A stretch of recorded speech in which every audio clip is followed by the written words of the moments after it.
देखा गत 24 घंटार रेकर्ड तेबे सर्वाधिक तापमात्रा रेकर्ड करा बौद्धे 42.8 डिग्री सेल्सियस। ता सहित वर्षा किछि जिल्लार गोटे जगार वर्षा रेकर्ड करा जमीक जगतसिंहपुर सर्वाधिक वर्षा रेकर्ड करा 60.5 मिलीमीटर। ता सहित कोरापुट कोटपाड़ 43 मिलीमीटर। यहीपरि भाव में किछि जिले में वर्षा रेकर्ड करा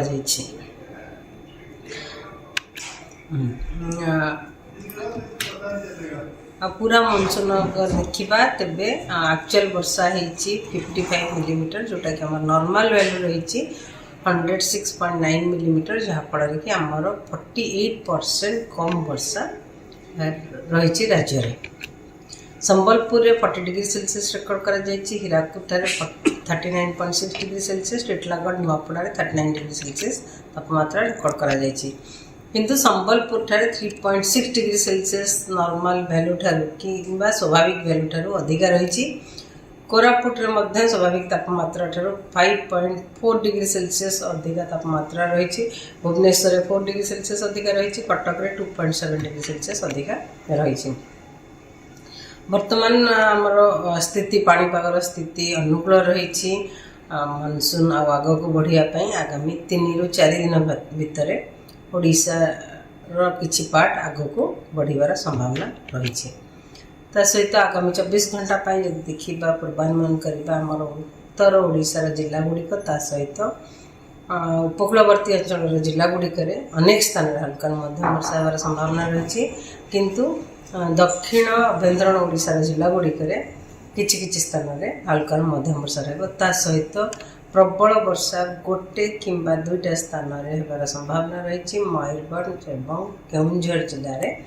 अलग जिलागुड़िक जमीक आमर मालकानगिरी कोरापुट रायगढ़ गजपति बालेश्वर भद्रक मयूरभंज केउंझर सुंदरगढ़ जिले में वर्षा सहित बिजुली घड़घड़ी झटका पवन 50 ରୁ 60 किलोमीटर पर आवर गोटे किंबा 2टा स्थान में होबार संभावना रही। से ऑरेंज अलर्ट जारी करा सहित अलग जिलागुड़िक कामा स्थान में किंबा गोटे किंबा 2टा स्थान में वर्षा सहित बिजुली घड़घड़ी झटका पवन 40 ରୁ 50 किलोमीटर पर आवर रही संभावना रही।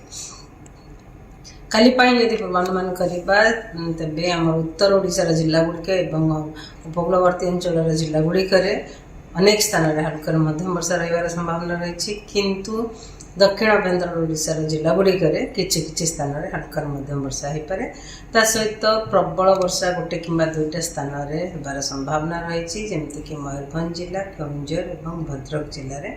सहित गोटे किंबा 2टा स्थान में बिजुली घड़घड़ी झटका पवन 50 ରୁ 60 किलोमीटर पर आवर रही संभावना रही। सुंदरगढ़ केउंझर मयूरभंज बालेश्वर भद्रक गजपति रायगढ़ कोरापुट मालकानगिरी जिले में जोटा कि ऑरेंज कलर अलर्ट जारी करा अलग जिलागुड़िक गोटे किंबा 2टा स्थान में बिजुली घड़घड़ी सहित झटका पवन 40 ରୁ 50 किलोमीटर पर आवर रही संभावना रही। 21 तारीख में राज्य में किछि स्थान में हल्का मध्यम वर्षा होबार संभावना रही। सहित कोरापुट जिले में गोटे किंबा 2टा स्थान में प्रबल वर्षा हो पाए। सबू जिलार गोटे किंबा 2टा स्थान में वर्षा सहित बिजुली घड़घड़ी झटका पवन 40 ରୁ 50 किलोमीटर पर आवर रही संभावना रही। 22 तारीख में राज्यर किछि स्थान में हल्का मध्यम वर्षा होबार संभावना रही। किंतु गोटे किंबा 2टा स्थान में वर्षा सहित बिजुली घड़घड़ी झटका पवन 40 ରୁ 50 किलोमीटर पर आवर रही संभावना रही। 23 तारीख में पागर स्थिति सामान रही स्थान में हल्का मध्यम वर्षा होबार संभावना रही। सहित गोटे किंबा 2टा स्थान में बिजुली घड़घड़ी सहित झटका पवन 40 ରୁ 50 किलोमीटर पर आवर रही संभावना रही। 24 तारीख में आमर दक्षिण ओडिशार जिलागुड़िक किछि स्थान में हल्का मध्यम वर्षा हो। किंतु उत्तर ओडिशा रे वर्षार परिमाण कमिबार संभावना रही। से कामा स्थान में हल्का मध्यम वर्षा होबार संभावना रही। 25 तारीख में पाग समान देखा तापमात्रा टेम्परेचर फोरकास्ट तेबे आगामी 2 दिन भितर तापमात्रा ह्रास पाइबार संभावना रही। 2 ରୁ 3 डिग्री सेल्सियस लगभग 2 ରୁ 3 डिग्री सेल्सियस पूरा राज्य रे तापमात्रा रे ह्रास पाइबार संभावना रही। ता परवर्ती समय रे तापमात्रा रे विशेष परिवर्तन हेबार संभावना नहीं। आगामी 24 घंटा पाई फिशरमैन कि मत्स्यजीवी मानक पाई वार्निंग जारी करा जायछि, जोटा कि स्कली वेदर रहबो, विंड स्पीड हमर रहबो। स्कली वेदर माने वर्षा सहित पवन बेग रहबो 40 ରୁ 50 किलोमीटर पर आवर, गस्टिंग झटका पवन रहबो 60 किलोमीटर पर आवर हमर ओडिशा कोस्ट रे। सेति पाई समुद्र शांत रहबो।